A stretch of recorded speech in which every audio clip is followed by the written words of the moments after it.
আমি আমার ছেলে মেয়েকে বলি পরিষ্কারভাবে, দেখো তোমরা পরীক্ষায় অনেক ভালো ফলাফল করতে পারো, এটা আমার মূল টার্গেট না।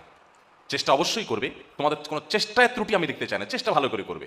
ভালো করে চেষ্টা করার পর যদি পরীক্ষায় তোমাদের ফলাফল খারাপ হয়, তো আমরা শুধু তোমাদের মা বাপ হিসাবে খুশি হব না, আমরা তোমাদের নিয়ে, মানুষ পাশ করলে মিষ্টি খায়, তোমরা ফেল করলে ইনশাআল্লাহ মিষ্টি শুধু না, আমরা গোশত খাবো।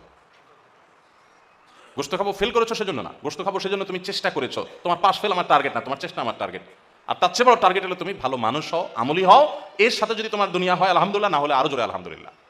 কয়জন অভিভাবক আছেন বুক টান টান করে বলতে পারবেন যে আমি আমার আদরের সন্তানকে মানুষের মতো মানুষ, ভালো মুসলিম, আদর্শবান, নীতিবান, আল্লাহওয়ালা, আল্লাহবিরু মানুষ হিসাবে গড়ে তুলতে চাই। এর পাশাপাশি সে যদি ভালো আলেম হয়, ভালো ডাক্তার হয়, ভালো ইঞ্জিনিয়ার হয়, ভালো, সে যদি ভালো ক্যারিয়ার গড়ে তুলতে পারে, সে যদি ভালো অবস্থানে যেতে পারে আলহামদুলিল্লাহ, না যেতে পারলে দুঃখ নাই, কিন্তু তাকে ভালো মানুষ হতে হবে, এটা আমার মূল টার্গেট। কজন অভিভাবক আছে?